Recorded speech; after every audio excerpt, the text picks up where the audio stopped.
Bonjour à tous et à toutes. Alors, je vous demande d'être quelque peu disciplinés, d'autant que nous avons des élèves de 3e des collèges de Ferry, Triolet, Ferry, ça doit être le collège de Madame Gali, Triolet, c'est le mien. Rimbaud, si on cherche, ça doit être le collège de quelqu'un ici. En tout cas, bien, eh ben voilà, eh ben voilà. Madame Frenzel, voilà. Donc, comme quoi, vous voyez, vous pouvez ne pas trop mal finir normalement si tout se passe bien.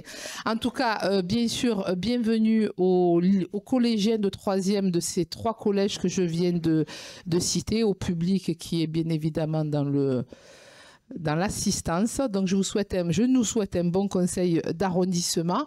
En attendant, je passe la parole au Benjamin aujourd'hui de cette séance, qui est Eddy Ramdan, qui va procéder à l'appel.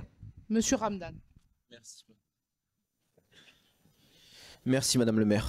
Donc, Monsieur Aboudji Amidani, Madame Ala Sylvie, Madame Béar Tamara, Monsieur Berton Franck, Madame Boulinseur Nadia, Monsieur Brini Wali est excusé, Monsieur Cazola Roland, Monsieur Choulak Liès est excusé, Monsieur Coppola Jean-Marc, Madame Gimarino Anne est excusée, Monsieur Espinoza Victor Hugo, Madame Etunji Zita est excusée, Monsieur Fadla Atab, Monsieur Fodé Amidou, Madame Frenzel Lydia, Madame Furas Josette est excusée, Madame Gali Samia,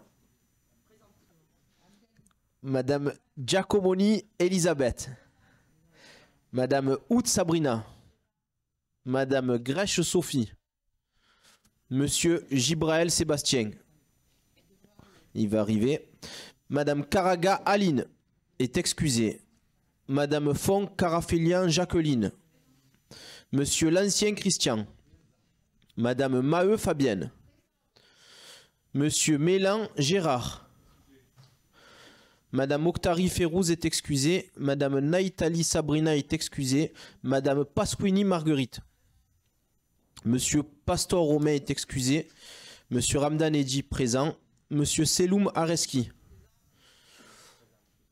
Madame Swali Chaïdati, elle va arriver, Monsieur Spinelli Gilbert, Madame Vestieux Catherine, Monsieur Yousfi Younes est excusé. Monsieur Ramdan, merci. Je vais d'abord, donc le quorum étant atteint, on va commencer le conseil d'arrondissement. Je vais, pour commencer, mettre aux voix le compte rendu du dernier conseil d'arrondissement. Qui est contre? Qui s'abstient? Rassemblement national. Il est donc voté. Je vais donc, si tout le monde est d'accord, je pense que vous le saurez, Madame Gali, qui est attendue pour notamment une conférence de presse, c'est ça, Madame Gali, vous avez demandé à rapporter, présenter vos rapports. Bien évidemment, je pense que personne n'y voit d'inconvénient. Donc, vous allez... Pardon? D'accord. C'est monsieur Roland Cazola qui fait toujours de l'humour. Donc, c'est notre comique de ce matin.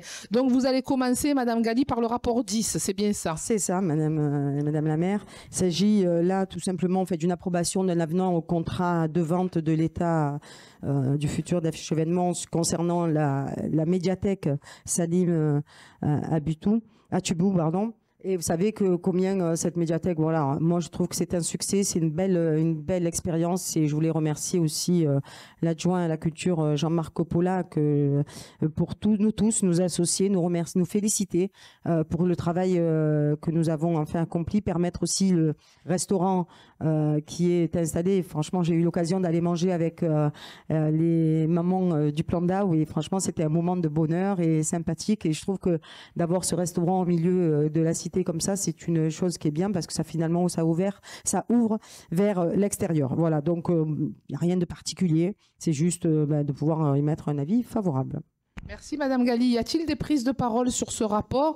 Oui, vous avez été assez complète, effectivement. C'est C'est un dispositif pour lequel nous sommes battus ici fortement dans le 15-16 parce que effectivement, jusqu'à la création de cette médiathèque, nous ne disposions que de 400 mètres carrés de livres pour 100 000 habitants. Donc effectivement, c'est une médiathèque qui fonctionne super bien. Et effectivement, la création c'est le Monticole, c'est ça, Madame Gali, hein, voilà, ouais. Monsieur Coppola, vous me le confirmez aussi, effectivement, fait que ça fonctionne très bien, une réelle mixité sur ce bassin de vie qui en a tant besoin. Donc effectivement, nous ne pouvons que nous en féliciter. Je le mets donc aux voix. Qui est contre? Qui s'abstient?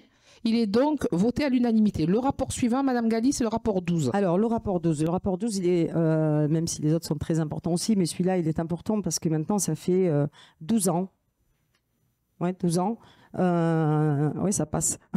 Voilà, que nous nous battons pour que, enfin, à la Castellane, on puisse délocaliser le centre social et arriver à tout simplement démolir le centre social actuel pour faire une trouée et faire une vraie voie urbaine au milieu de la Castellane pour aérer, pour donner un peu je dirais, de lumière, donner aussi aérer complètement le territoire avec des commerces, avec tout ce que nous allons entreprendre là-bas.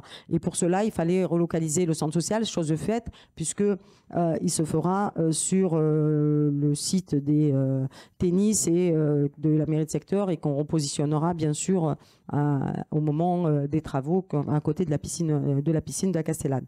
Mais au-delà de ça, avant d'en arriver là, il faut qu'aussi on puisse leur proposer des Algeco pour qu'ils puissent se mettre temporairement, ils vont occuper la salle polyvalente, plus les Algeco, pour qu'on puisse démarrer rapidement la démolition et qu'ils puissent eux-mêmes démarrer leur propre construction. Donc voilà, il s'agit là de pouvoir mettre en place cet équipement et franchement, c'est une très très très bonne chose. J'ai souhaité vraiment faire accélérer les choses pour qu'on ne perde pas plus de temps que ça. On en a déjà beaucoup perdu et aujourd'hui, on essaie de rattraper tout ce retard qui avait été pris par le passé. Pas de notre faute, mais nous l'avons subi nous aussi. Et on sait combien le nombre de réunions que nous avons eues sur ce projet de la Castellane. Et aujourd'hui, moi, je suis heureuse de voir que ce soit ça, l'école, que ce soit le centre social, la plaine des sports et de loisirs, que nous aurons l'occasion d'abord de travailler. Une fois qu'on aura un peu avancé sur les projets avec vous, Madame Moulinseur, et l'ensemble des élus du 15-16 et de la mairie de Marseille, on présentera un projet aux habitants dans les plus brefs délais, j'espère en début d'année, premier trimestre, où on ira présenter certainement des esquisses et ensuite on attendra des retours aussi et des propositions de ses habitants. Voilà ce que je voulais dire, c'est que vraiment aujourd'hui c'est un beau jour parce que franchement on l'a attendu. Voilà. Merci Madame Gali. Y a-t-il des prises de parole sur le rapport qui vient d'être présenté par Madame Gali? Non, oui, alors effectivement, vous avez dit les choses. Et je pense que oui, vous avez fait accélérer les choses sur la question du déplacement et sur la structure modulaire, puisqu'en fait, ça va être un centre social transitoire en attendant le véritable centre social, si je peux m'exprimer de cette manière-là, même si ça sera le cas, puisqu'il pourra fonctionner quasiment normalement. C'est vrai que c'est des dossiers que nous avons portés, que vous avez portés ici quand vous étiez maire de secteur. Et le fait que vous soyez en charge de l'ANRU, vous avez mis, j'ai envie de dire, un petit coup d'accélérateur. Nous en avions besoin, d'autant qu'effectivement, c'est un dossier qui traîne depuis plus de 10 ans.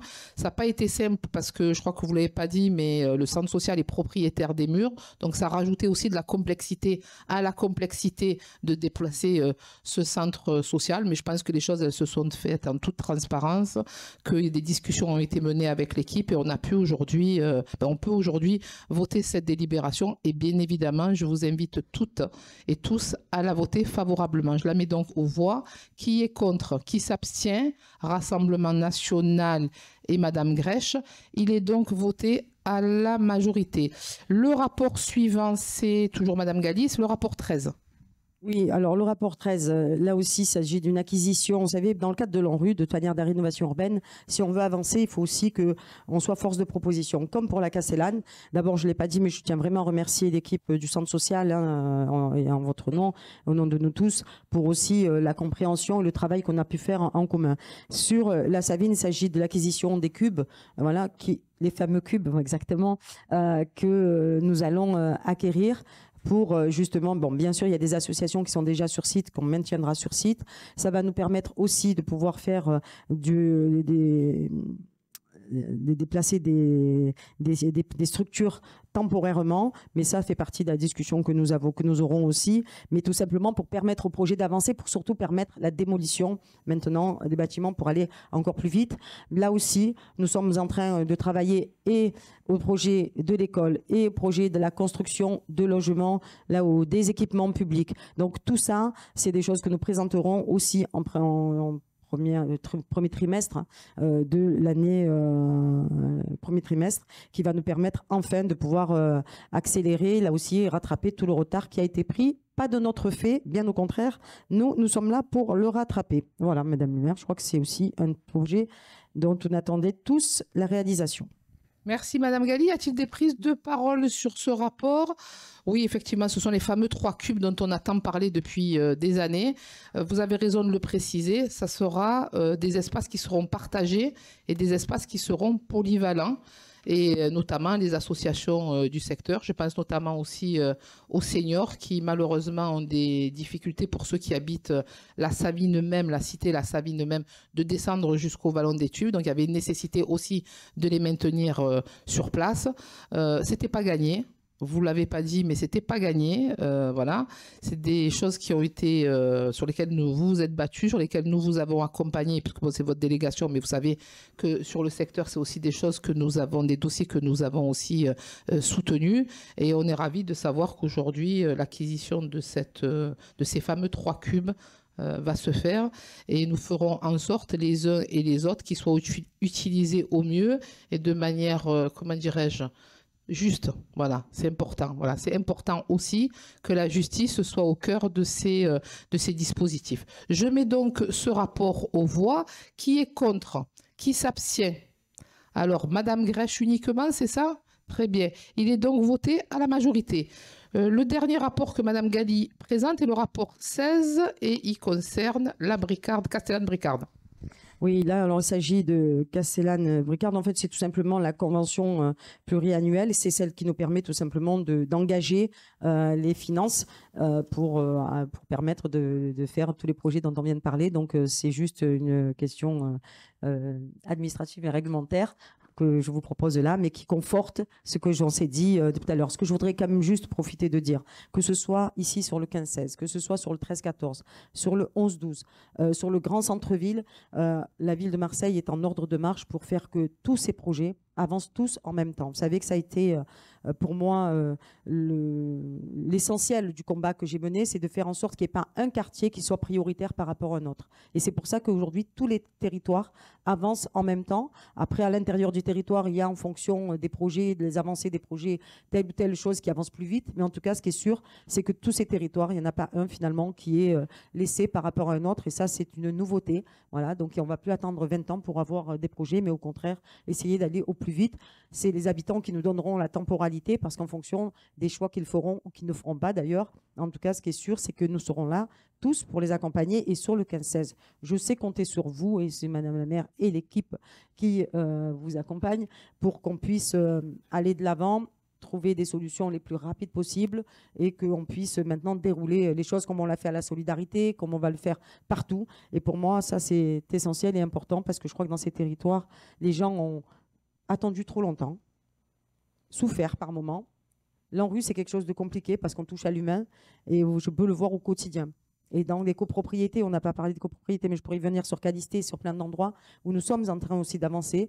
Calisté, où nous aurons la démolition pour 2023 qui sera programmée. On est en train, il ne reste plus beaucoup de familles à reloger, et je peux vous dire qu'on arrive au bout, et c'est-à-dire que toute la barre G sera démolie. Ça montrera là aussi qu'on aura fait un pas de géant, c'est-à-dire qu'on a fait, nous, en 2 ans, le triple, voire la totalité de ce que les autres n'ont pas arrivé à faire. Avec, ils ont fait, là où ils ont fait 20 logements pour acquérir 20 logements, ben nous, on a acquis quasiment la totalité aujourd'hui sur un laps de temps de 2 ans, contrairement aux autres à 20 ans. Donc, je veux dire, c'est quand même un challenge, c'est une course contre la montre, mais j'espère qu'on va la gagner. Moi, je suis sûre qu'on va y arriver, et en tout cas, on aura le plaisir de voir enfin cette barre s'effondrer. C'est jamais agréable de voir du bâtiment tomber, mais celui-là, je pense que ça sera une bonne chose pour nous tous. Merci Madame Galli. Monsieur Espinosa qui souhaite prendre la parole.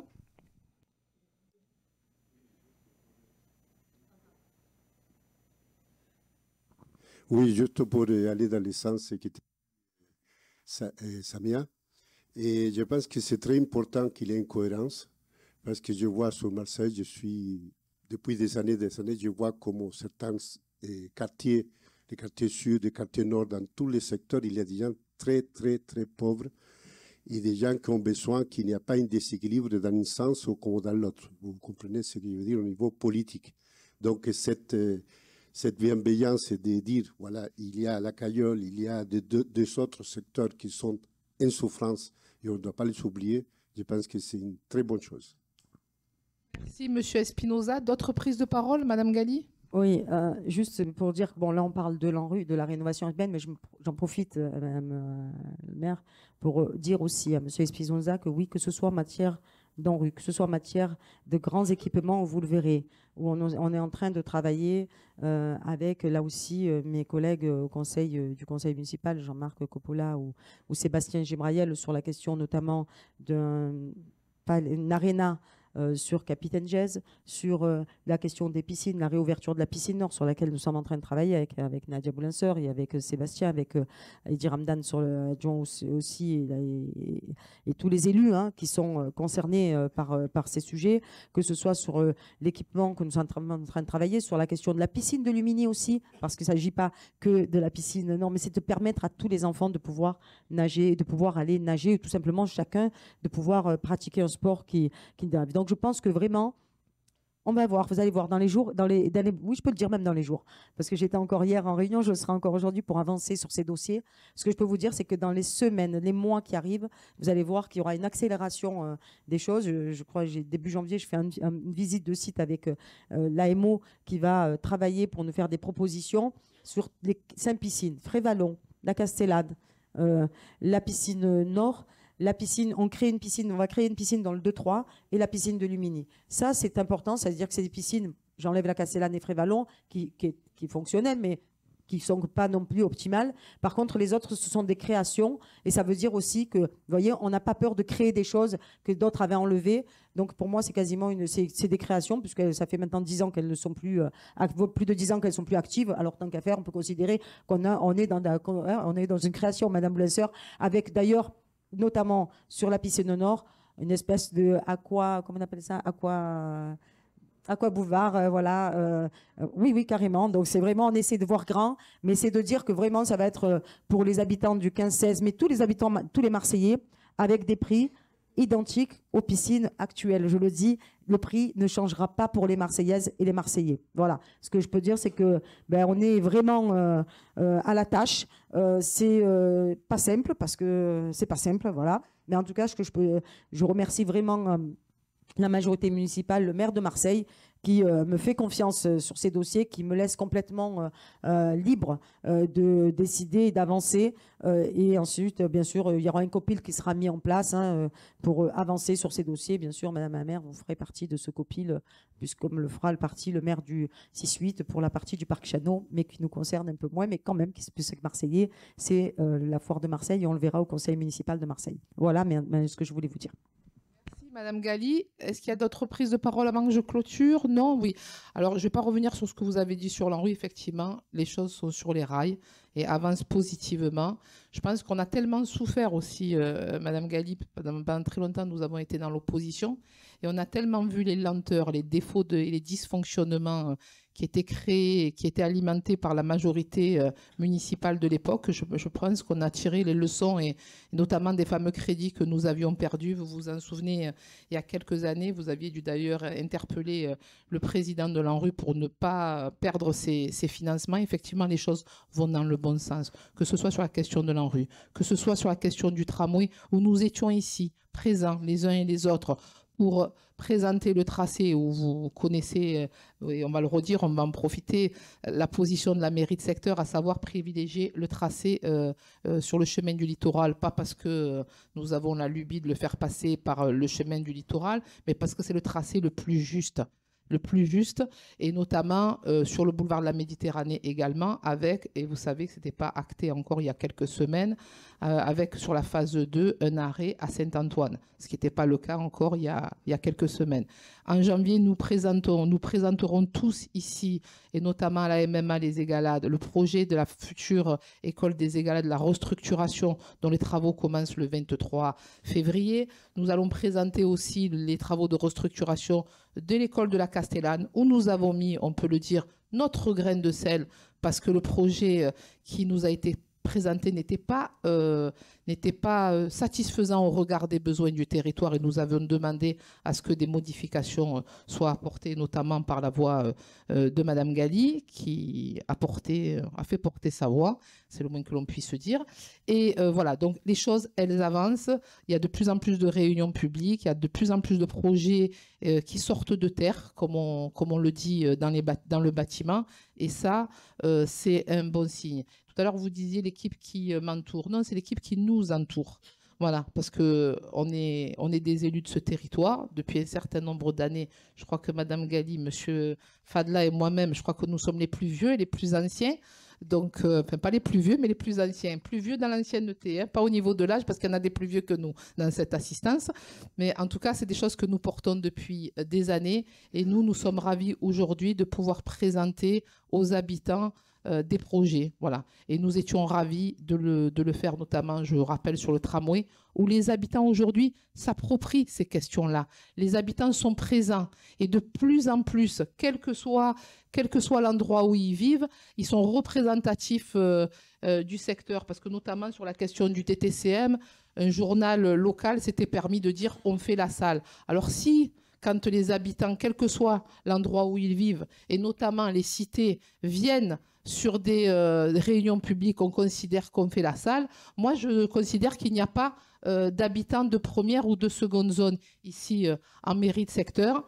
Ils sont tous les bienvenus et ils doivent s'approprier ces questions qui vont définir leur avenir, qui va changer les pratiques au niveau du transport, au niveau du logement, et il est important qu'ils soient présents. Voilà, alors rendez-vous sur les prochaines réunions publiques au premier trimestre 2023, notamment sur la question de l'ANRU que Madame Gali certainement va présenter, et puis sur d'autres projets comme les restructurations de l'école qui seront présentés aussi par Madame Gali quand ce sera dans le cadre de l'ANRU, Monsieur Ganosi, mais nous serons bien évidemment force de proposition. Vous savez très bien que nous n'avons pas notre langue dans la poche et nous en profiterons lors de ces réunions publiques et lors de ces concertations. En attendant, je mets le rapport 16 aux voix.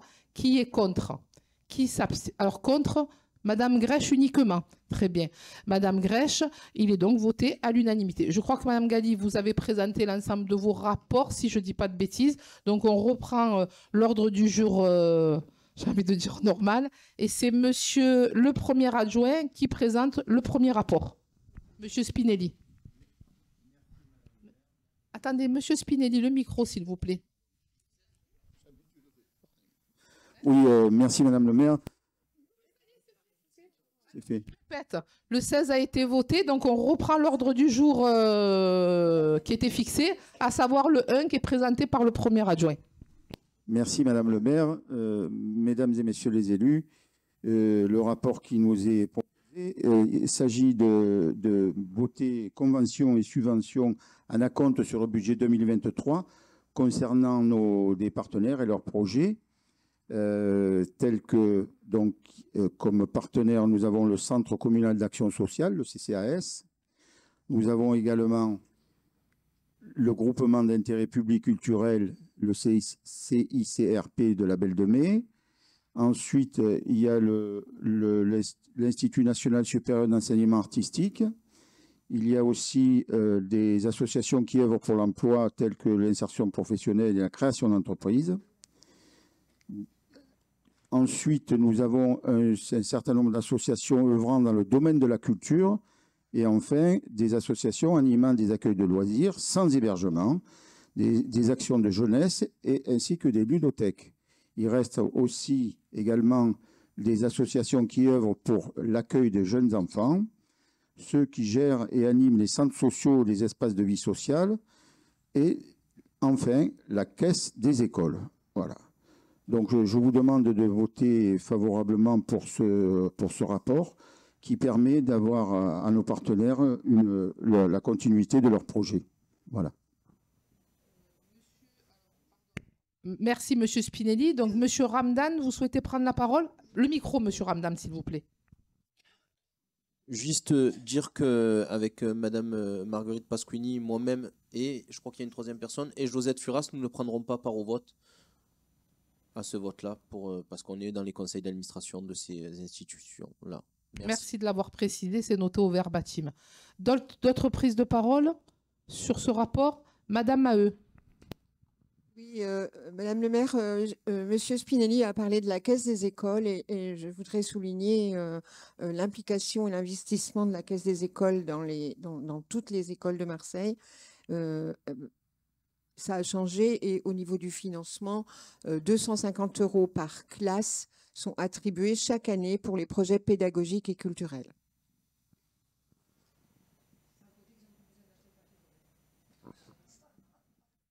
Merci Madame Gagny pour cette observation. Ni les draps pour les dortoirs.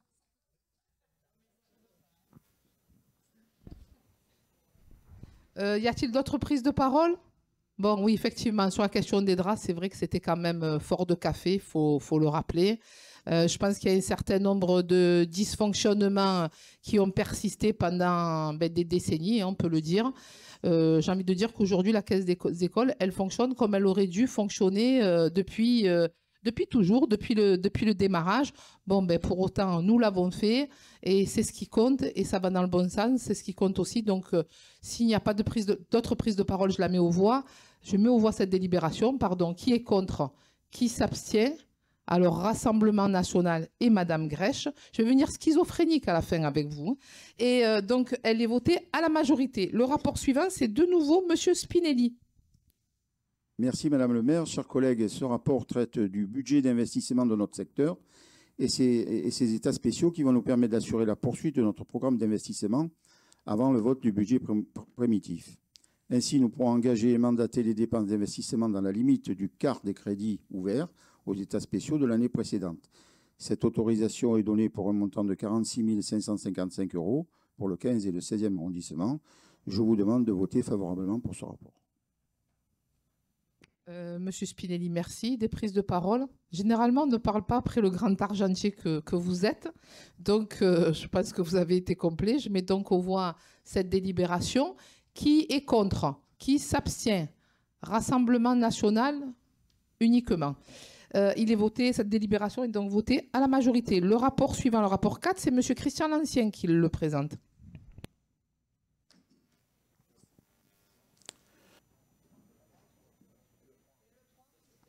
C'était pour savoir si vous suiviez. C'était pour savoir si vous suiviez. Très bien, voilà. Parfait. Alors, le rapport 3, oui, effectivement, c'est Monsieur Spinelli. Merci, Madame la maire. Je crois que vous m'avez oublié, moi. Chers collègues, mesdames et messieurs les élus, ce rapport nous demande de nous prononcer d'une part sur les modalités d'organisation et de recours aux astreintes et aux permanences effectuées par les agents municipaux, ensuite sur les principes de compensation ou de rémunération suivant les métiers concernés, actualisés en fonction des missions des services, et enfin sur les règles après avis du comité technique de recours à ces obligations imposées aux agents. Ce sont les raisons pour lesquelles je vous demande de voter favorablement pour ce dispositif. Merci. Monsieur Cazzola dit que vous êtes parfait. Donc, si Monsieur Cazzola le dit, on le croit. Y a-t-il d'autres prises de parole? Alors, juste si je peux me permettre un petit complément sur ce rapport 3, c'est notamment les astreintes sur l'astreinte état civil. C'est-à-dire qu'aujourd'hui, nous, la mairie de secteur, nous avons toujours assuré une permanence le samedi matin, notamment pour les décès, ce qui n'était pas le cas dans toutes les mairies de secteur. Mais aujourd'hui, notamment sur Saint-Pierre, une permanence administrative, qui sera assurée par un officier d'état civil, sera assurée le dimanche.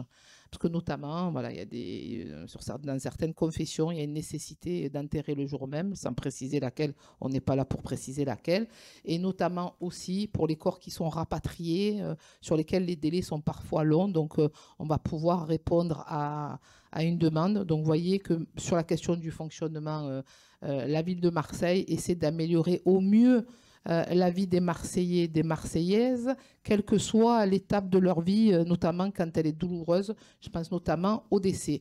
Donc je pense qu'on ne peut que s'en féliciter et je vous demande de voter favorablement cette délibération. Donc je mets le rapport 3 aux voix. Qui est contre? Qui s'abstient? Il est donc voté à l'unanimité. Le rapport 4, c'est M. Lancier. Madame le maire, mesdames et messieurs les élus, mesdames et messieurs, alors il s'agit de l'attribution de subventions d'équipement à diverses associations. C'est la 3e répartition pour l'année 2022. Alors, le montant total de ces subventions d'équipement s'élève à 58 880 €. Alors, sur notre secteur, les associations qui ont bénéficié de ces aides financières sous forme d'équipement, il y en a 3. Il y a le collectif des associations de la Villa Bellevue pour un montant de 1 000 € pour le remplacement de leur climatisateurs. Il y a l'association traditionnelle culturelle Flamenca qui a obtenu 580 € pour les achats des éléments de la sonorisation. Et enfin, l'association Conscience, qui se trouve aussi dans le 16e arrondissement. Pardon, monsieur Lancier, je vous arrête. Il n'y a pas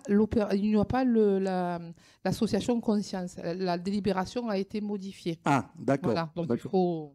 D'après ce que j'ai sous les yeux, c'était marqué une subvention de 5 000 €. Ce qui fait, mesdames et messieurs, le montant total de la subvention s'élève à 58 880 €. Je vous propose de voter favorablement ce rapport, s'il vous plaît. Merci, monsieur Lancier. Des prises de parole sur ce rapport. On met donc cette délibération aux voix. Qui est contre? Qui s'abstient? Personne. Donc, elle est votée à l'unanimité. Le rapport suivant, c'est Madame Vestieux qui le présente. Bonjour à tous. C'est un rapport qui concerne le ZEF, qui est un théâtre donc, qui se situe sur le 14e arrondissement et qui nous concerne également parce qu'il y a une parcelle qui est donc dans le 15e. Et c'est un théâtre qui est donc très, très populaire, qui est très ouvert à tous, qui fait une politique tarifaire qui est très accessible.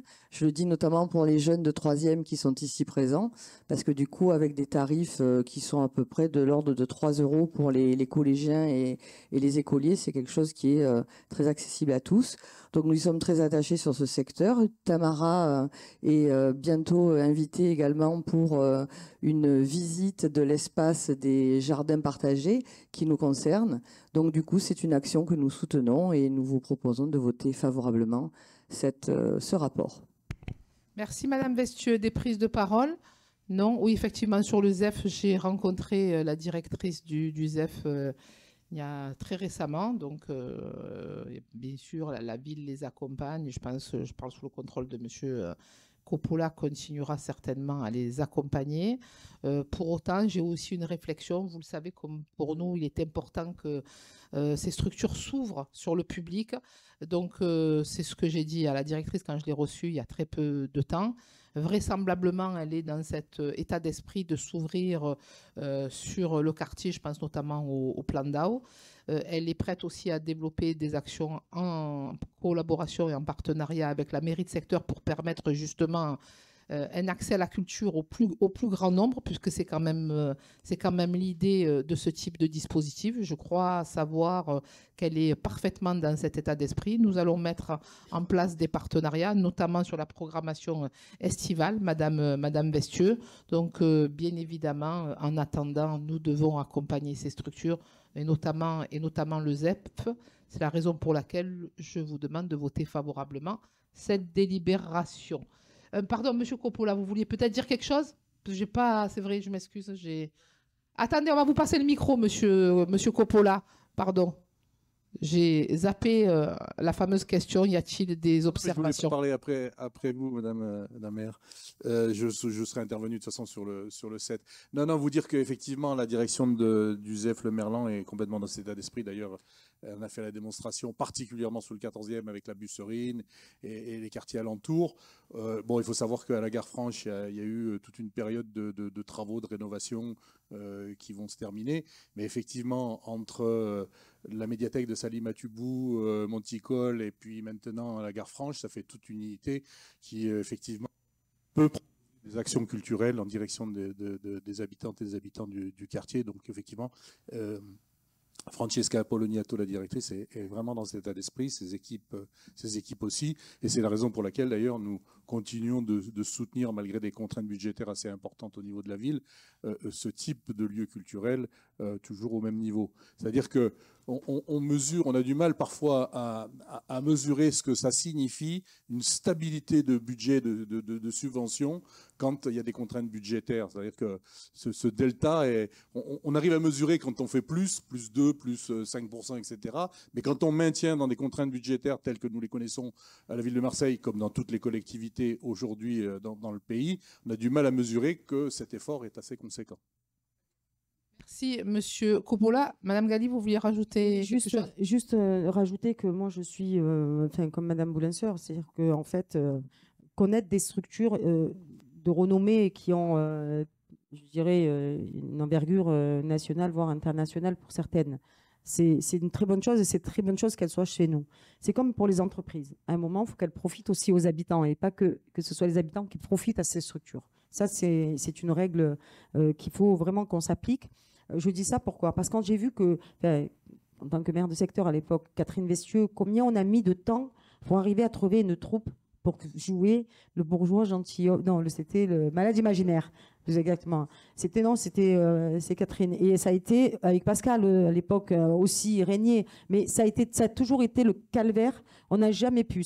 On a mis 2 ans et demi pour arriver à trouver. Donc peut-être que aussi, il faudrait, mais ça fait partie, je remarque peut-être des choses sur lesquelles on est tous amenés à peut-être à y réfléchir, c'est que de temps en temps, ils puissent donner et permettre je dirais, qu'on puisse avoir des pièces qui se jouent ici sur notre territoire, et que surtout ils nous accompagnent au moins pour trouver, je dirais, les troupes pour le faire, parce que ça a été vraiment un calvaire, et je ne pensais pas que ça allait être aussi compliqué que ça. Vraiment, je ne savais pas que c'était moi je croyais que c'était simple. Eh ben non, ça a été le parcours du combattant. Donc j'espère vraiment que sur ces questions-là, et j'entends Jean-Marc ce que tu dis, c'est très important, et qu'on puisse aussi leur demander de nous accompagner, parce que la culture, c'est l'ouverture aussi d'esprit, c'est aussi l'apprentissage. Le Molière, c'est des choses qui s'apprennent à partir en 6e déjà, en 5e, notamment en 3e, et notamment quand on arrive vers le bac.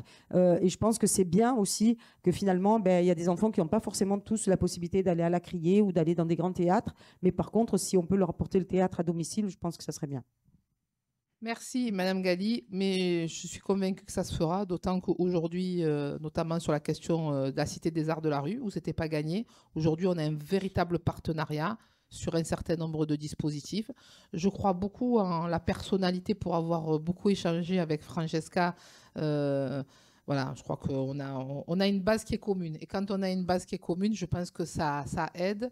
Et je crois savoir qu'elle assure aussi la direction du Théâtre du Merlan, puisqu'elle est à cheval entre le ZEF et la direction du Théâtre du Merlan, où elle est arrivée à créer une véritable connexion avec les cités du 14e. Donc je crois qu'il n'y a pas de raison que ça ne se fasse pas sur le 15e, et notamment sur le plan d'AO. Donc on sera bien évidemment vigilants les uns et les autres, mais je crois qu'on est déjà tous dans le même état d'esprit, et je pense que c'est quand même pas mal pour pouvoir démarrer sur de bonnes bases. Je mets aux voix ce rapport. Qui est contre? Qui s'abstient? Il est donc voté à l'unanimité. Le rapport suivant, c'est Monsieur Victor Hugo Espinosa qui le présente. Oui, c'est un rapport qui lie la convention 4 entre la ville de Marseille et Value Santé. Juste avant de dire quelques mots sur ce rapport, je voulais souligner 3 choses. La première, qu'aujourd'hui, les liens qu'il y a entre sport et santé ne se discutent pas. Les liens qu'il y a entre écologie et santé ne se discutent pas non plus. C'est quelque chose que tout le monde l'accepte.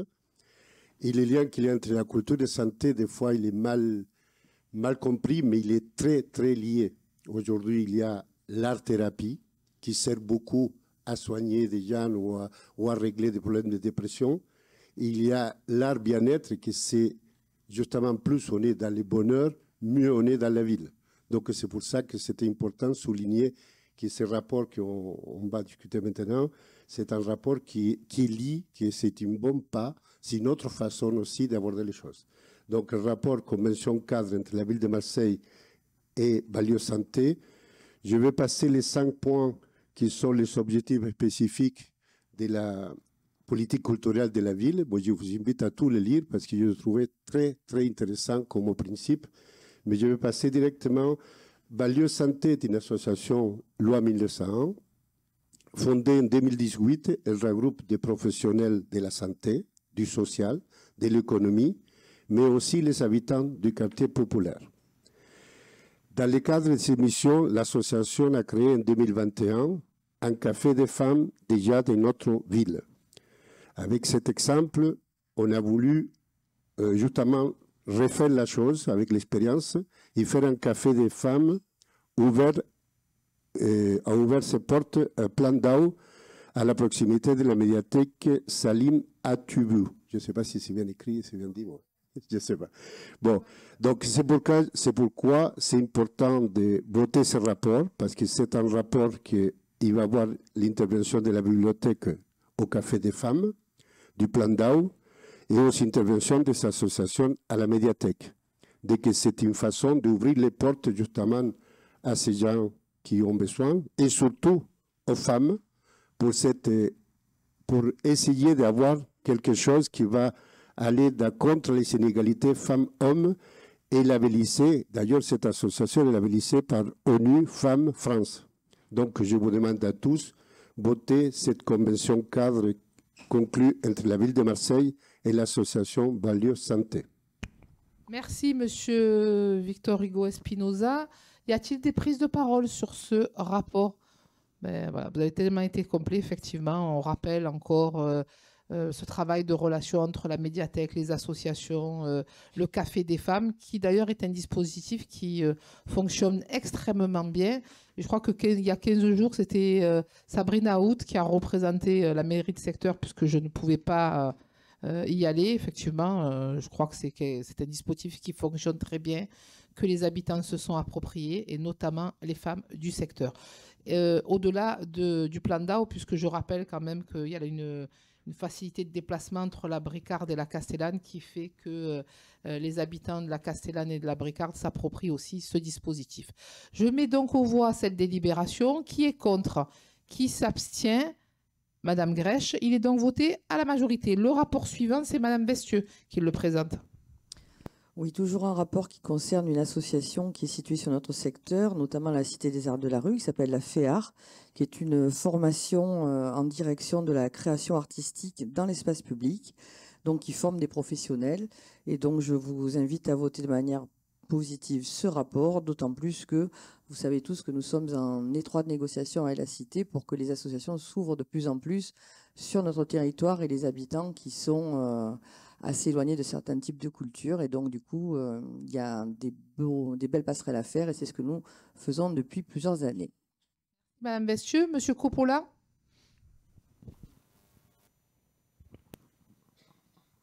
Merci. Oui, je veux profiter de ce rapport pour compléter un petit peu, parce qu'effectivement, là, on parle de la FEAR, où en fait, la convention, c'est un avenant à la convention de 2019-2022 qui est prolongée d'1 an par le départ justement du directeur de la FEAR. Donc, on est en cours de recrutement avec un jury transparent, comme tous les renouvellements de direction qu'il y a eu depuis 2 ans et demi dans cette ville. Ce n'était pas toujours forcément la règle auparavant. Et donc vous dire que nous avons recruté justement un nouveau directeur aussi à lieu public qui fait partie justement des associations qui sont basées justement à la Cité des Arts de la Rue, comme d'autres associations, je pense à Carwan, à Générique Vapeur, etc. etc.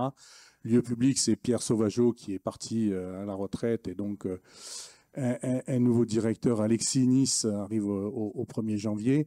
Et je voulais insister justement sur le fait que parmi les critères dans le profil de recrutement des candidates et des candidats, à l'échelle nationale, mais il y a parfois des candidates et des candidats au plan local qui candidatent.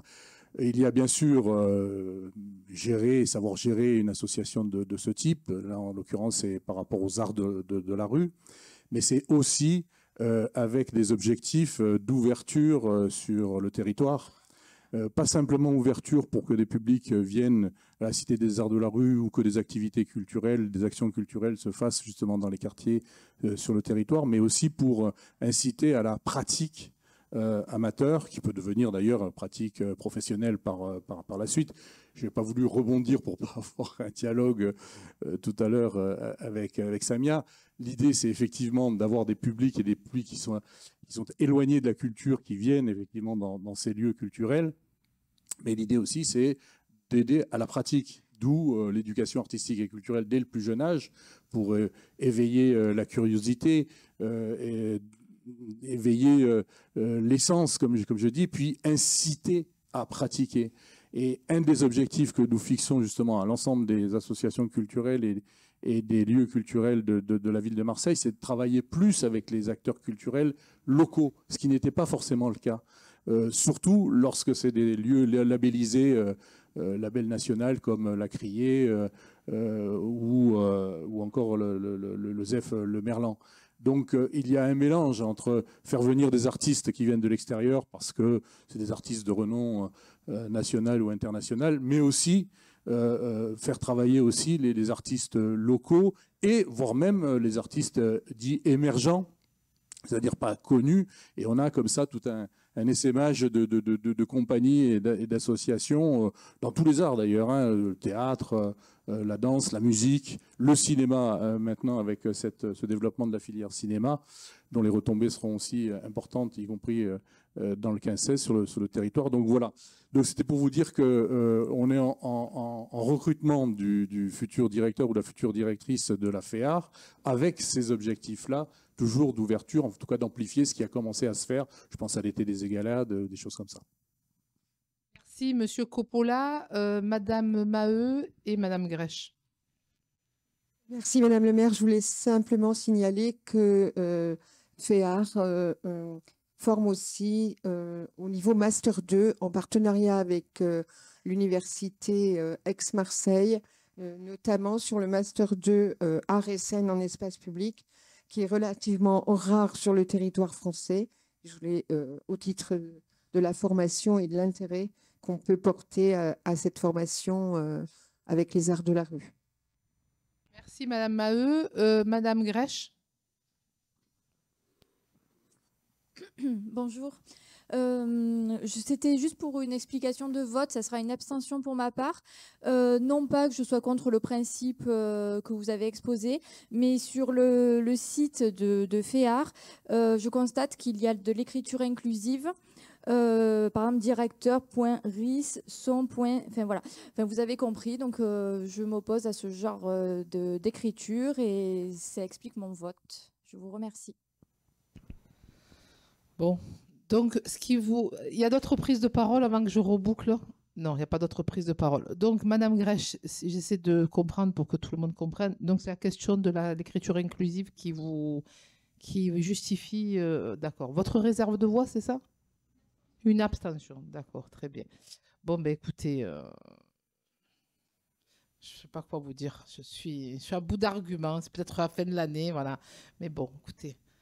Bon, écoutez, ça vous regarde, mais j'ai envie de dire que ça ne m'étonne pas. Bon, bref, c'est pas grave. Sur le reste, merci pour toutes ces explications, Monsieur Coppola, et notamment sur la question des collaborations, sur des artistes locaux, voire émergents, j'ai bien compris. Donc, les nouveaux talents, hein, j'ai envie de dire, les nouveaux artistes et les nouveaux talents, et ça va dans le bon sens. Et nous nous savons combien vous êtes engagés, mobilisés sur la question de l'accès à la culture, parce que vous aussi, vous faites partie des anciens élus de ce secteur, et vous savez très bien quels sont les maux dont ce secteur a malheureusement en matière de culture souffert pendant très longtemps. Et vous parliez effectivement de de Pierre Sauvageon, avec qui c'est la première personne avec laquelle nous nous sommes mis en lien à la Cité des Arts de la Rue, et notamment sur la programmation estivale de l'an dernier et de cette année, nous avons pu collaborer. Nous le regrettons, mais j'espère qu'il sera remplacé avantageusement et nous comptons sur vous pour qu'il soit remplacé avantageusement. Et vous avez raison aussi quand vous parlez des nouvelles pratiques. Il est important aussi de ne pas s'enfermer dans ces clichés dont les quartiers nord, dont le nord de la ville a très longtemps souffert sur les pratiques culturelles, parce qu'effectivement, notamment la culture urbaine, il y a une nécessité aussi de le développer et continuer à.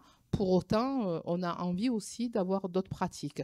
La preuve en est, c'est aussi la Maison de la musique que nous avons fait le choix de développer dans le 16e. Vous savez très bien qu'aujourd'hui, c'est un dispositif qui rencontre un très très grand succès, où on travaille, et nous travaillons l'ensemble de l'équipe avec Catherine Vestieux pour recruter de nouveaux professeurs de piano, de violon, de cuivre, entre autres, pour pouvoir tripler les cours. D'ailleurs, la semaine dernière, l'école de la musique ils ont décidé que c'était le concert de Noël.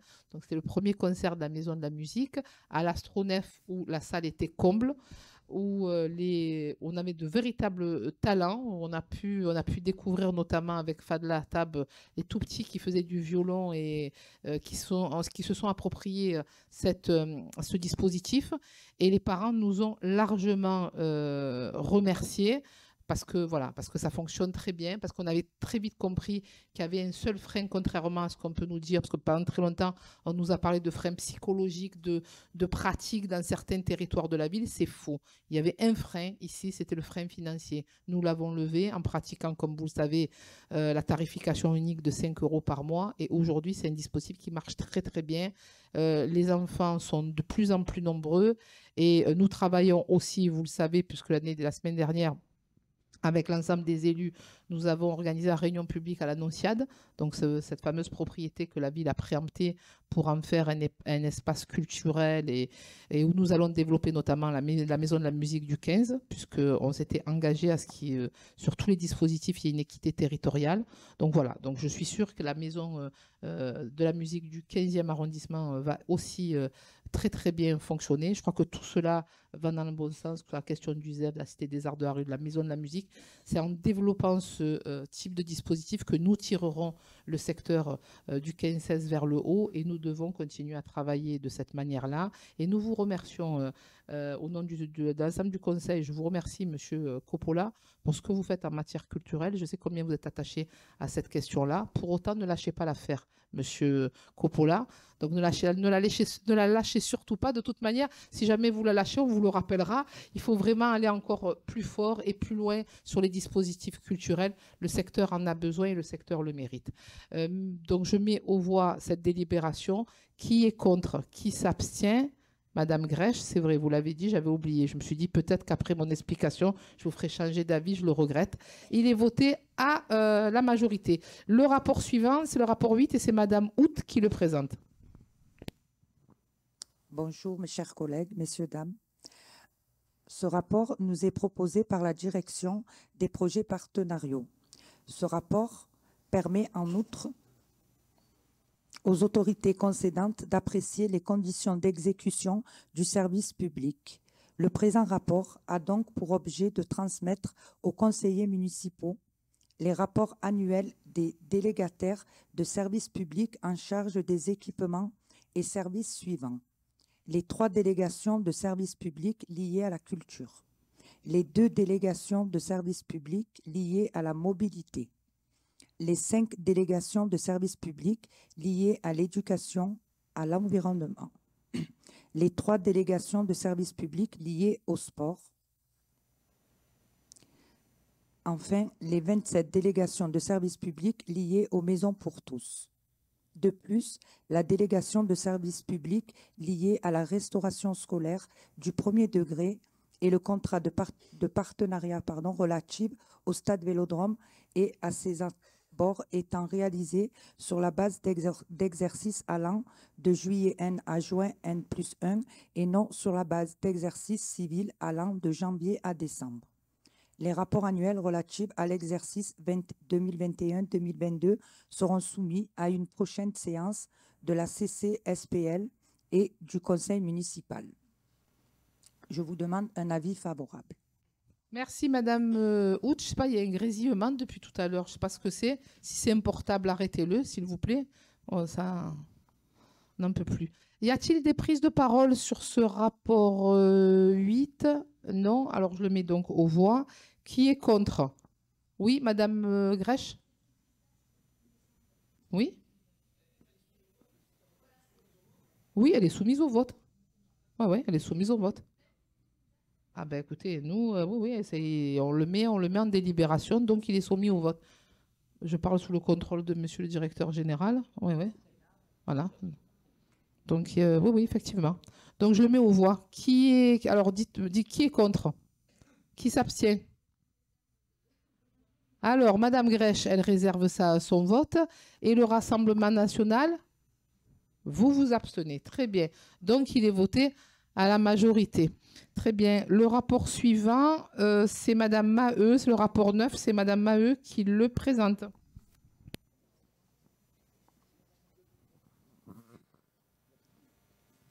Il n'y a plus de piles. Oh, c'est bon. Donc, le rapport 9 concerne la modification du règlement des inscriptions scolaires et les motifs de dérogation. Concernant la modification sur le règlement des inscriptions scolaires, il y a donc quelques évolutions. On garde toujours les rapprochements de fratrie, hein, c'est toujours prioritaire, mais ils seront cette fois-ci directement intégrés à la procédure. C'est-à-dire qu'il ne faudra plus faire un courrier pour demander à ce que les frères et sœurs soient dans la même école, évidemment en fonction des places disponibles. Ensuite, une nouveauté qui est le rapprochement familial et la garde alternée, hein, c'est-à-dire une fratrie résidant dans un foyer différent pourra être affectée dans la même école. Et ensuite, le troisième motif est autre, c'est-à-dire que les parents puissent présenter tout type de situation pouvant justifier une demande d'inscription. Concernant les motifs de dérogation, donc toujours ce qui concerne la prise en charge médicale et situation de handicap pour quelle que soit la personne dans le foyer. C'est-à-dire que ce n'est pas forcément l'élève qui doit être en situation de handicap, mais aussi ses parents ou un membre de la famille. Le rapprochement familial en cas de garde alternée, la continuité du cursus scolaire, ce qui n'était pas le cas auparavant, c'est-à-dire que quand on est à l'école maternelle, dans une école maternelle et qu'on voulait aller en CP, il fallait procéder à nouveau à une inscription. Alors que là, on sera sur la continuité du cursus, école maternelle, école élémentaire, dans le même secteur. Et enfin, le quatrième motif autre, toujours pour permettre aux parents de demander, quelle que soit leur situation, une dérogation. La campagne d'inscription et de dérogation débutera cette année au cours du premier trimestre de l'année civile 2023. Voilà, je crois que j'ai été assez complète sur ces modalités d'inscription et de dérogation. Comme toujours, Madame Maheu, j'ai envie de vous dire, c'est pas nouveau, hein, vous êtes toujours complète, précise, tellement que ça n'appelle pas de commentaires de ma part, donc c'est vous dire. Y a-t-il des prises de parole? Oui, monsieur, ben voilà, me premier adjoint. Merci, Madame le maire. Ben, je vais me permettre d'en rajouter un petit peu, parce que, bon, déjà, je voudrais souligner évidemment l'importance des inscriptions scolaires. L'école, c'est quand même notre futur, enfin pas le nôtre, mais celui qui sont inscrits justement dans ces écoles de la République. Je voudrais dire aussi le travail considérable que fait Fabienne Maheu, ma collègue, avec qui je partage quelquefois, dès que je le peux, sa mission. Elle est tous les jours sur le terrain. Je voudrais aussi souligner le travail d'Elisabeth Giacomoni, qui est en faveur de la petite enfance. Et là aussi, j'essaie de partager un petit peu de temps avec elle. Et tout ce travail, c'est en direction des enfants. Donc, à partir de la petite enfance, jusqu'ensuite jusqu'en troisième, puisque voilà, la preuve est aujourd'hui. Donc je veux absolument forcer la dose sur l'école. L'école, le sport, comme disait Madame Galli tout à l'heure, le travail que fait Sébastien Gibrayel au niveau des piscines, mais au-delà des piscines. Voilà, toute notre politique d'éducation est orientée dans ce sens. Et je crois que c'est important, et merci Madame le maire de nous donner, chaque fois que vous le pouvez, le maximum de moyens pour pouvoir assurer notre mission, et nous sommes très heureux de le faire. Voilà. Merci, Monsieur le Premier adjoint. Y a-t-il d'autres prises de parole sur cette délibération? Non. Alors effectivement, bon, Madame Maheu, on peut dire qu'aujourd'hui, cette délibération, on essaie d'assouplir au mieux le fonctionnement des inscriptions pour faciliter la vie des familles. Parce que voilà, aujourd'hui, j'ai envie de dire que la famille telle qu'elle est aujourd'hui, ce n'était pas la famille il y a 30 ans, il y a 20 ans, il y a 10 ans, et ce ne sera certainement pas celle dans 10 ans ou dans 20 ans. Et c'est vrai que bon, le fonctionnement de la mairie de la ville de Marseille, pendant très longtemps, c'était un fonctionnement un peu d'après-guerre, j'ai envie de vous dire. Je dis après-guerre pour ne pas dire autre chose. Hein. Voilà, j'ai envie de dire peut-être depuis la création de la ville de Marseille. Bon, en attendant, cette délibération prouve une fois de plus que la ville de Marseille essaie de moderniser les choses, de s'adapter à la vie des Marseillais et des Marseillaises. Et bien évidemment, nous ne pouvons que nous féliciter de cette délibération. J'en profite parce qu'il y a les fameux goûters de Noël. Alors, ce n'est pas l'objet de cette délibération, mais comme on parle des écoles, et comme il y a un certain nombre de remarques sur les réseaux sociaux, oui, tous les goûters ont été distribués à toutes les écoles maternelles et primaires du 15-16, publics, les établissements publics, je le précise.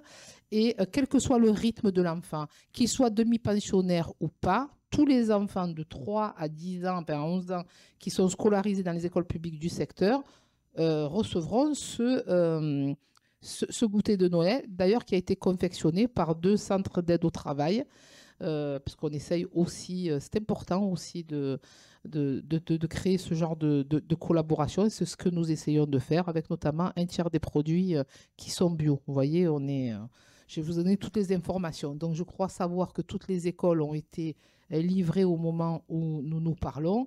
Après, les écoles organisent leur arbre de Noël dans la semaine, jusqu'à vendredi, de la manière qu'ils le souhaitent.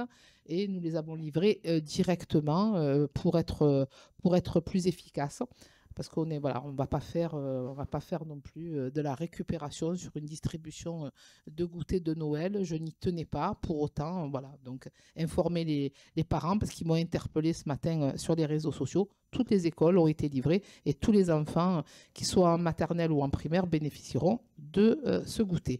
Alors, on revient sur la délibération que je mets aux voix, la délibération qui a été présentée par Madame Maheu. Et merci, Madame Maheu, pour votre engagement et votre mobilisation sur la question des affaires scolaires d'une manière générale, puisqu'elle va au-delà des écoles maternelles et primaires. Monsieur Spinelli l'a dit, mais il est bon de rappeler aussi les choses.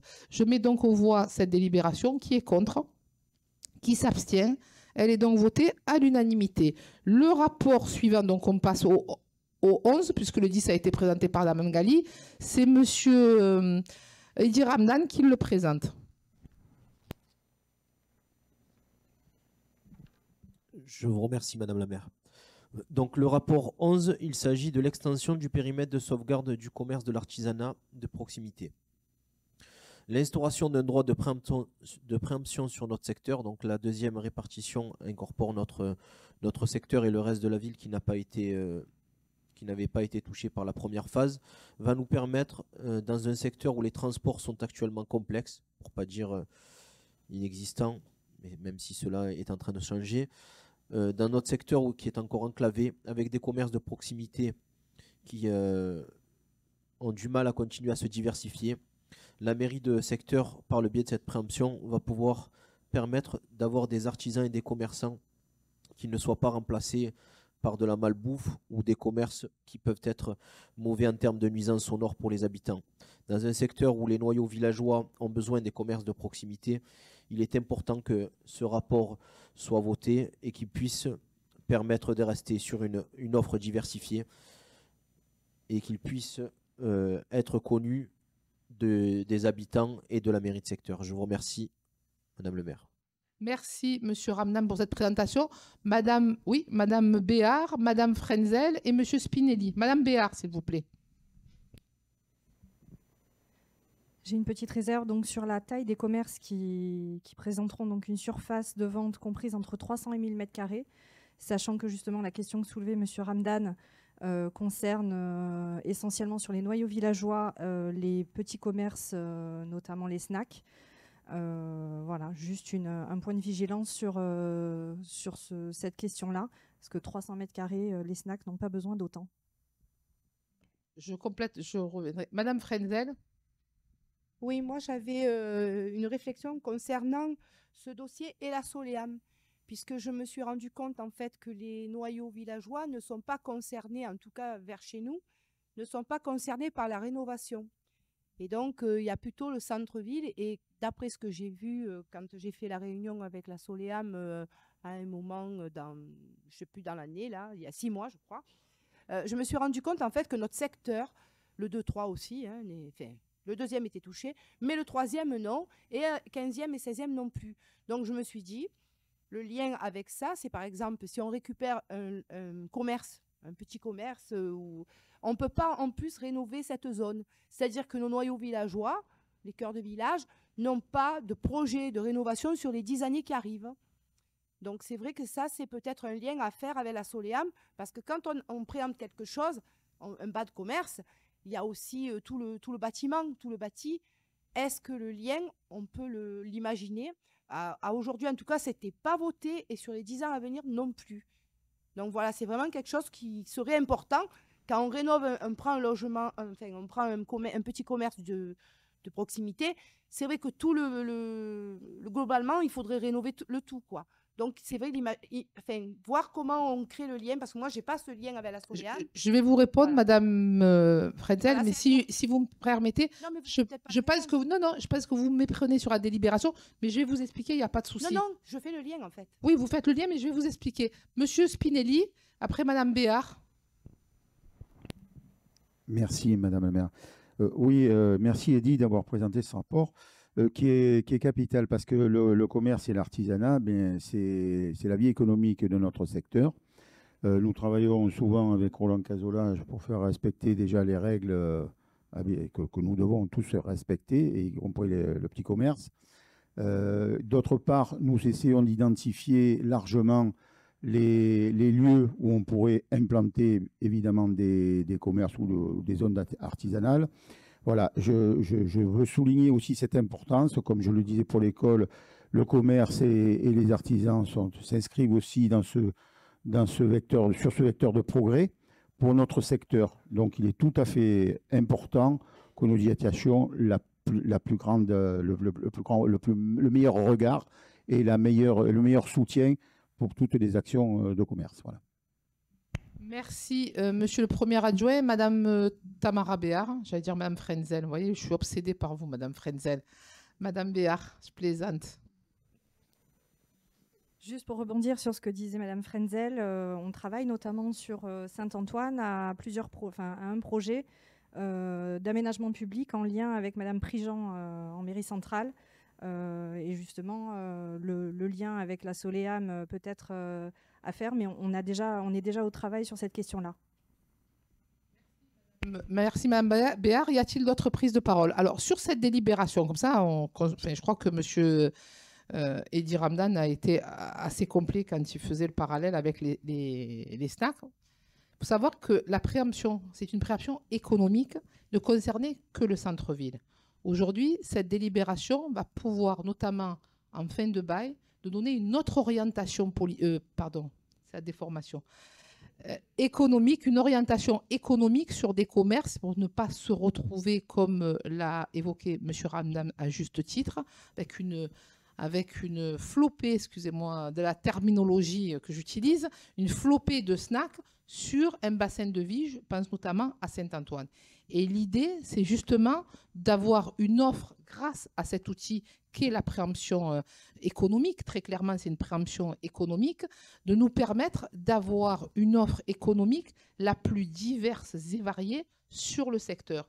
Et je pense notamment, parce que vous n'êtes pas sans savoir que si nous prenons l'axe central qui part de Salengro, qui est le début du 15e, j'ai envie de dire, quand on vient du centre-ville, jusqu'à Notre-Dame-Limite, avant Notre-Dame-Limite, nous n'avons pas une librairie sur le secteur. Je parle de l'axe central. Et notamment, la question de cette délibération nous permettra notamment de donner une orientation économique sur des renouvellements de baux en disant on souhaite avoir, par exemple, une librairie et même des papeteries. Parce que acheter son journal, une revue, c'est aussi compliqué. Il y a la papeterie de la Calade. Je crois que nous avons celle qui est à l'angle de Campagne-Évêque qui ouvre quand elle veut. Mais voilà, non, mais excusez-moi de le dire de cette manière-là, qui ouvre quand elle veut. Donc, je ne sais même pas si c'est fermé ou pas, pour tout vous dire. Voilà. Donc, c'est-à-dire que dans le 15e, on a une papeterie dans le secteur. Je vous rappelle que c'est quasiment 70 000 habitants dans le 15e arrondissement. Donc, ça n'est pas acceptable. Et cette délibération, si nous approprions cette question, si nous travaillons, et notamment avec Romain Pastor, qui est en charge du commerce sur la mairie de secteur, nous allons pouvoir donner une autre orientation sur les noyaux villageois pour permettre justement les habitants qui me parlaient du manque de charcuterie, notamment les personnes âgées. Mais oui, il faut aussi travailler sur la création d'une charcuterie, que ce soit à Saint-Louis, à Saint-Antoine, parce que aujourd'hui, notamment les personnes âgées, quand ils ont envie d'acheter 2 tranches de jambon, me disent on est obligé d'aller soit à Intermarché, soit à l'Estac, soit à Grand Littoral. Et ça n'est pas acceptable. Et nous devons aussi répondre à cette demande-là. Donc c'est dans ce sens-là que cette délibération nous permettra d'avoir l'offre commerciale la plus diversifiée. Après, sur la question des travaux, Madame Frenzel, si on attend après la Soleam, Madame Frenzel, mais dans 40 ans, on y est encore. Non, mais Madame Frenzel, on y est encore. Je vous rappelle juste que sur la question de l'axe Saint-Louis, où je n'ai de cesse de dire qu'il faut se réapproprier cet espace, où j'ai même demandé à Mathilde Chaboche, qui l'a fait d'ailleurs, de demander à la Soleam de développer des projets d'ordre économique aussi sur l'Alsace Saint-Louis, ben on attend toujours. Alors bon, j'ai cru comprendre que nous avons un changement de présidence de la Soleam. Voilà, bon, je ne sais pas, l'élection n'a pas eu lieu encore. Voilà, mais c'est imminent. Mais bon, écoutez, j'ai envie de dire que je préfère même pas vous dire ce que j'en pense parce que on risquerait, je risquerais d'être véhémente et je n'ai pas envie d'être véhémente. Voilà. Mais sur la question de Saint-Antoine, où on a un vrai problème sur ce noyau villageois, où on a des problèmes de stationnement et c'est l'activité. Monsieur Espinosa et Madame Giacomoni. Où nous avons des vrais problèmes de circulation, parce qu'effectivement, la question d'avoir une multitude de snacks fait que les gens se mettent en double, en triple file, et du coup, ça crée des problèmes de circulation. Avec Perrine Prigent, nous allons travailler aussi sur la place de Canovas, qui doit redevenir une véritable place, ce qui n'est pas le cas au moment où nous nous parlons. Et bien justement, avec cette délibération, avec ce travail qui est mené avec Tamara Béard, la ville de Marseille en la personne de Perrine Prigent, nous allons pouvoir recréer un véritable noyau villageois sur Saint-Antoine. Il y a une véritable nécessité. C'est des choses que nous allons bien évidemment faire. Et n'hésitez pas, les uns et les autres, à nous faire remonter aussi les besoins des habitants en matière d'activité économique sur les noyaux villageois. Et je pense notamment aux personnes âgées, parce que les personnes âgées ne prennent plus leur voiture. Monsieur Ramdam le disait à juste titre, quand la question des transports, même si nous travaillons dessus, mais en attendant, nous faisons avec ce que nous avons, et ce que nous avons n'est pas brillant. Et c'est vrai que les personnes âgées, elles vont sur les noyaux villageois à pied, se déplacer et faire leurs courses. Voilà. Et donc, on a le devoir de les accompagner et de leur proposer une offre la plus diverse qui sera possible en direction notamment des seniors. Je parle sous le contrôle de Madame Paschini, parce que c'est vrai que les seniors, pour la plupart, font leurs courses à pied, vont dans leur petit noyau villageois et ils ne peuvent pas se retrouver qu'avec des snacks et ça n'est pas acceptable. Alors, OK pour les snacks, il n'y a pas de souci, mais pas que des snacks. Voilà. Donc aujourd'hui, notamment, moi je pense notamment à Saint-Antoine, il faudra que nous soyons vigilants les uns et les autres. Et les délibérations, c'est bien qu'elles soient votées, mais si on ne les utilise pas et on ne les travaille pas suffisamment sur les secteurs et sur le territoire, elles ne servent à rien. Alors j'espère que cette délibération ne servira pas à rien et je compte sur les uns et sur les autres pour que nous travaillions différemment et que nous donnons une orientation économique sur les commerces de proximité, notamment ceux des noyaux villageois. En attendant, je mets cette délibération aux voix. Qui est contre? Qui s'abstient? Elle est donc votée à l'unanimité. Le rapport suivant, c'est le 14 et c'est Madame Béard qui le présente.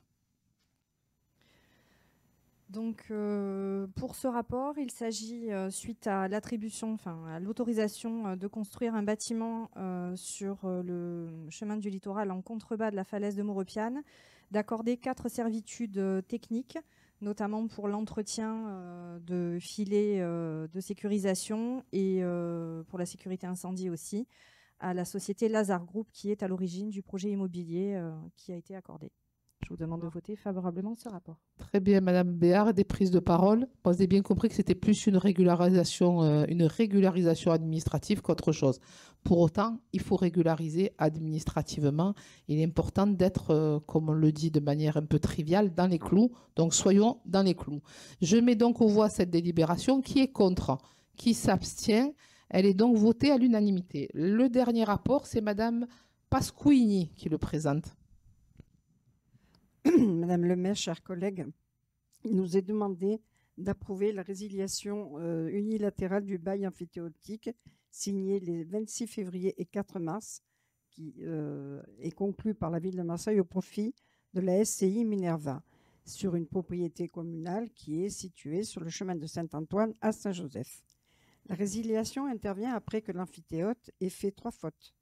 La première, ne pas s'acquitter de son loyer annuel de 2 400 € depuis 2020. La deuxième, de ne pas avoir effectué les travaux comme prévu et ce dans le délai d'1 an, ce qui était son engagement.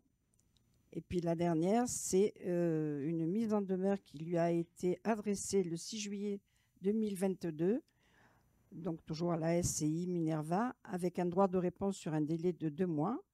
La SCI n'a eu aucune réaction à cette mise en demeure. Donc, bien sûr, je vous demande de bien vouloir faire voter pour ce rapport. Si vous me le permettez, Madame le maire, 2 secondes, je voudrais juste revenir sur ce rapport qui a fait couler beaucoup d'encre entre les habitants des Égalades et plus précisément le CIQ et son président. En son temps, nous les avions rassurés, puisque nous avons suivi ce dossier depuis le début, depuis même 2019, avant que l'on soit dans la majorité. Alors, on les avait rassurés sur notre soutien, qu'ils soient aujourd'hui assurés que nous travaillerons ensemble sur le devenir de cet espace. Merci. Merci, Madame Pasquini. Y a-t-il des prises de parole? Madame Béard.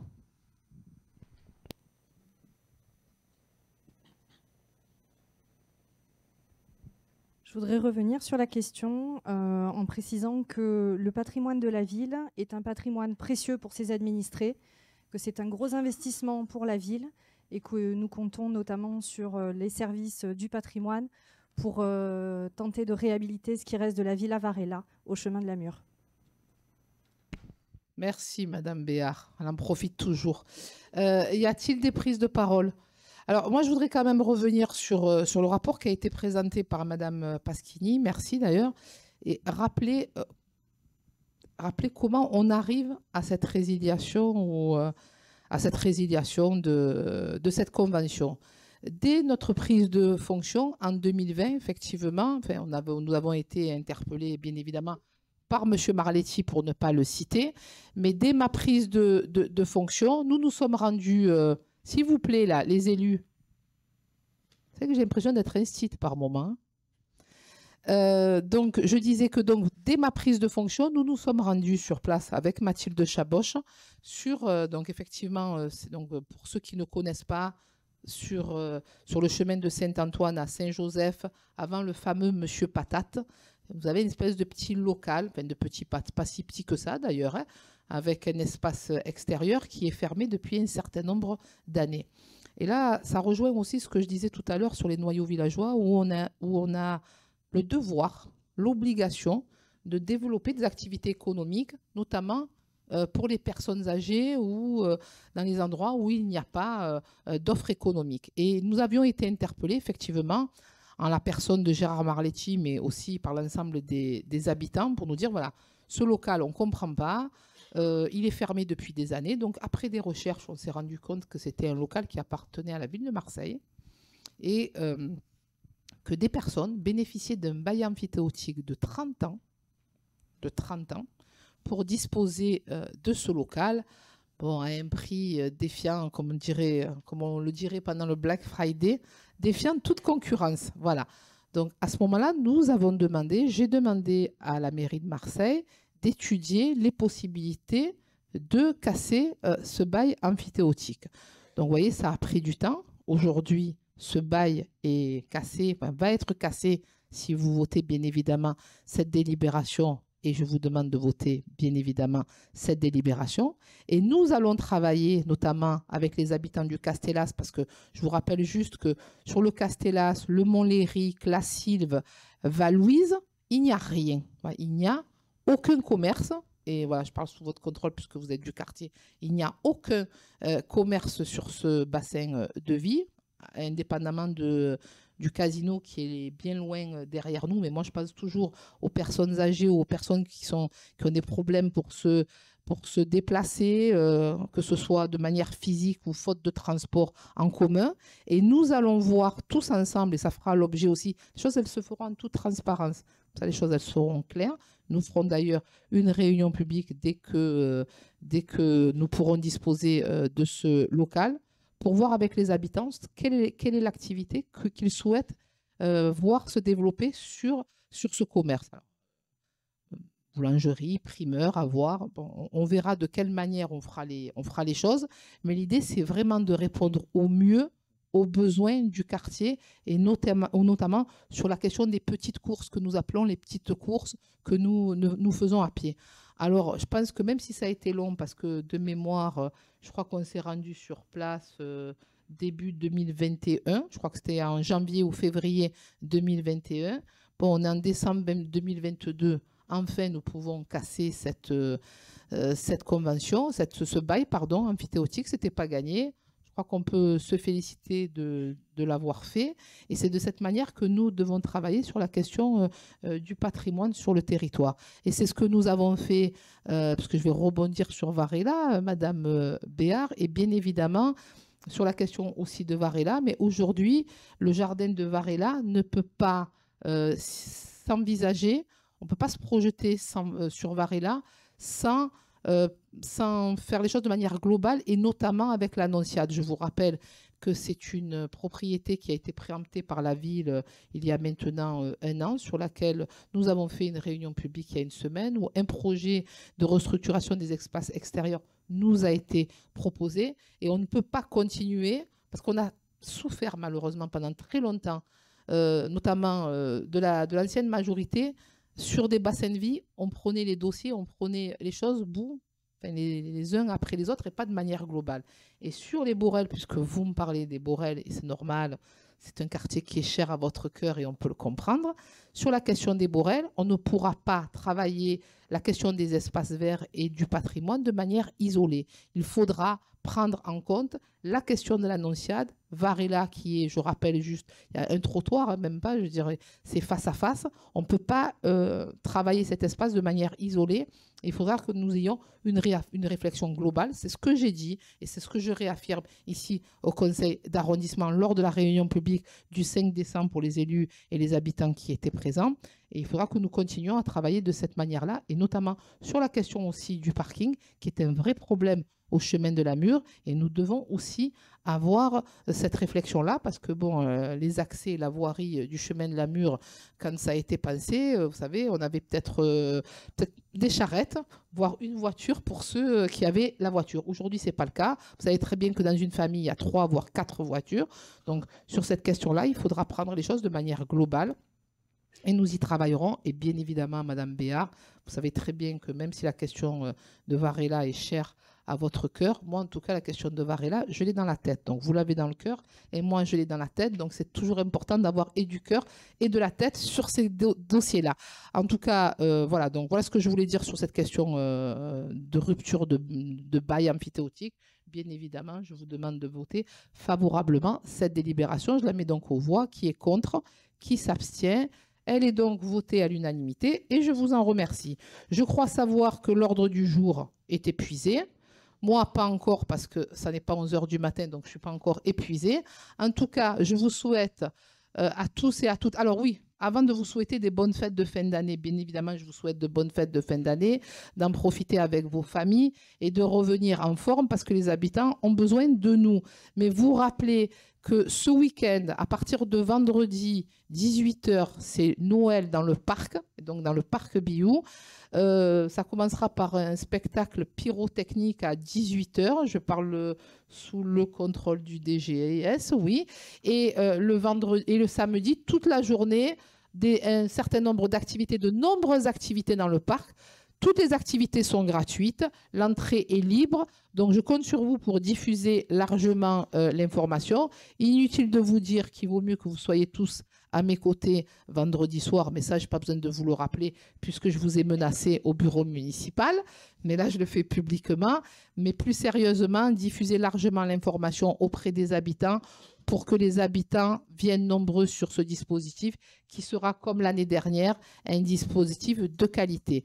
Merci à toutes et à tous pour votre attention, pour votre sérieux, votre engagement et passez de bonnes fêtes de fin d'année en famille. Merci.